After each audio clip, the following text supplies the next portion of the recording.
Et à 9h50, c'est l'heure du journal des médias de Julien Pichenet. Et on commence bien sûr avec les chiffres des audiences. Qu'est-ce qui a donné la série de Bruno Solo par exemple hier ? Eh bien ça a fait le meilleur score pour hier soir. Tout cela, je te le donnerai, est arrivé en tête sur France 2 avec Bruno Solo. Donc effectivement, 3 900 000 téléspectateurs, près de 20% du public. On a eu un petit score pour la série The Resident sur TF1, 2 195 000 téléspectateurs, 10% du public. Il y avait du foot hier soir, Paris-Brest. La Coupe de France sur France 3 a été suivie par 1 800 000 téléspectateurs. Pas par Anissa, je pense qu'elle a lâché la Coupe de France depuis la défaite de Sochaux. Non, c'est Paris qui a gagné et Mbappé il s'est fait mal à la cheville. Et concernant la grande nouveauté d'hier, très bon, en 4 secondes tout est dit. Concernant la grande nouveauté d'hier, nos grandes décisions sur France 2 avec Hugo Clément qui était à votre place hier matin, Stéphane Rothenberg. On était hier soir à 592 000 pour la première, c'est 200 000 de plus qu'Infrarouge la semaine précédente à la même heure, mais on peut parler de petit démarrage pour ce programme, 6,5% du public. Europe 1, le journal des médias. Et on commence ce journal des médias par ces nouveaux éléments compromettants pour le psychanalyste et ancien chroniqueur télé Gérard Miller. Au lendemain de la publication par Mediapart d'une nouvelle enquête révélant 10 nouveaux témoignages de femmes l'accusant d'agression sexuelle ou de comportement inapproprié, le magazine Elle, qui avait relayé les 3 premiers témoignages la semaine dernière, annonce ce matin avoir reçu pas moins de 41 témoignages. 41 femmes auraient contacté le magazine ces derniers jours après avoir découvert les récits des victimes présumées pour dire qu'elles aussi avaient été abusées lors de séances d'hypnose dispensées par l'ancien chroniqueur de Laurent Ruquier ou de Michel Drucker. Et puis, est-ce de la pub déguisée ? L'Arcom va devoir donner son avis après le passage de Xavier Niel dans l'émission C'est à vous. C'était le 30 janvier. Le fondateur de Free et cofondateur de Media One, qui produit cette émission de France 5, était l'invité d'Anne-Elisabeth Lemoine pour parler notamment de cette nouvelle box internet, la Freebox Ultra, qu'il lance sur le marché. Actionnaire du journal Le Monde, cofondateur du groupe Media One qui produit C'est à vous. Merci de votre présence ce soir en toute indépendance. Alors que vous avez présenté ce matin en conférence de presse votre nouvelle box internet la plus puissante du marché, je dis pas de bêtises. Cette invitation n'a pas été du goût de la fédération CFE-CGC, l'un des syndicats représentatifs au sein de France Télé, qui a déposé une saisine auprès de l'autorité de régulation de la communication audiovisuelle, l'Arcom.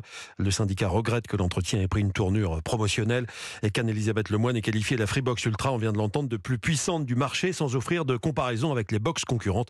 On attend maintenant la réponse de l'Arcom. Et puis on enchaîne donc avec ce jeu télé très célèbre qui va faire son retour. Oui, on est dans l'ambiance. Vous avez reconnu. On fait tourner les micros là. Vous avez effectivement, vous avez reconnu ce générique du Juste Prix, jeu qui a fait le bonheur de TF1 entre 1987 et 2001. Ça c'est le générique original. Effectivement, voilà. Celui de l'époque Philippe Risoli. Période Philippe Risoli. Il y a eu aussi une période Lagaffe entre 2009 et 2015. D'ici quelques semaines, vous pourrez de nouveau entendre ce générique tous les jours, dans une version modernisée bien sûr, et cette fois sur M6 qui n'avait plus lancé de jeu depuis 20 ans. Le Juste Prix revient. Les tournages vont débuter dans quelques jours pour une diffusion donc d'ici la fin du printemps. Lors d'un point presse organisé hier par Fremantle, j'ai demandé au président de la boîte de production Bruno Fallot pourquoi avoir choisi d'exhumer ce jeu. Le Juste Prix, c'est une marque mythique qui, tous les ans, revient dans le classement des émissions préférées des Français, des émissions que les Français aimeraient le plus revoir. Et on est extrêmement fiers de faire revivre cette marque qui est non seulement un jeu, mais un vrai divertissement. 15 000 personnes se sont déjà inscrites pour participer au jeu, ce qui est énorme. Ce sera Noël tous les jours, a prévenu la production. Il y aura pour plusieurs dizaines de milliers d'euros de cadeaux chaque semaine. On va retrouver aussi les jeux mythiques du Juste Prix. Anissa me posait la question tout à l'heure. Oui, le tyrolien revient, le fakir revient, la caisse enregistreuse revient, le fakir revient. Il y aura tout de même des petites différences. La voix off de l'émission sera une voix féminine. Il n'y aura plus Jean-Pierre Descombes. Non. Ce sera une femme, c'est une première, on ne sait pas encore qui. Il n'y aura pas 2 hôtesses pour présenter les cadeaux, mais un homme et une femme. On est en 2024. Et puis autre changement de taille, c'est le cas de le dire, c'est Éric Antoine qui sera à l'animation pour Fremantle. C'était lui ou rien. Éric incarne l'homme de scène, l'homme de télévision, a ce caractère très généreux, très proche des gens, et il incarne le divertissement à la télévision. Et on est heureux aujourd'hui de l'avoir en quotidienne autour de cette belle marque qu'est le Juste Prix. En quotidienne, à quelle heure sera diffusé le Juste Prix ?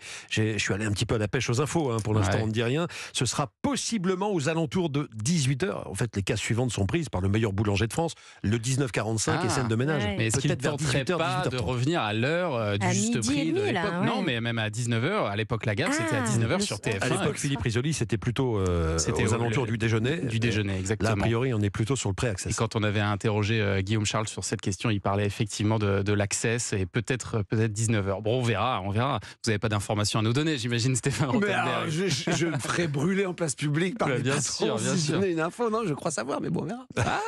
On va le torturer, Est-ce que vous étiez porté candidat à la présentation de ce jeu? Non, alors je l'ai appris par les médias, pour le coup. Je devais être loin quand ça a été annoncé, je devais être en tournage. Non, alors, une quotidienne, pour moi, c'est vraiment compliqué parce qu'effectivement, avec les tournages de Pékin, je suis quand même parti de loin longtemps. Donc, et puis Top Chef, c'est aussi du 7h30, 20h30. Donc, c'est compliqué quand on a ces grosses machines-là.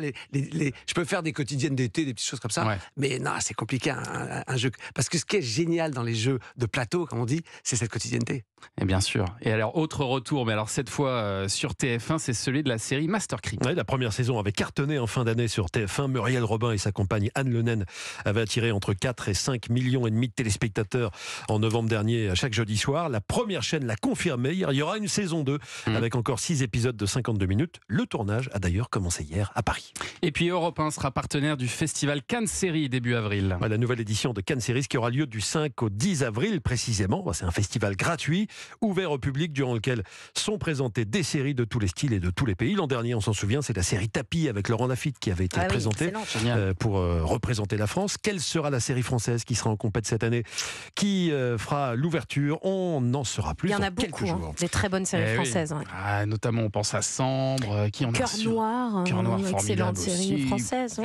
On fera un point là-dessus, on suivra ça. De grâce aussi, de grâce, moi je le sens bien. Ah oui, merci de grâce, Julien en tout cas pour ce journal des médias dont toutes les infos sont à retrouver dans notre newsletter média, inscription gratuite sur europe1.fr.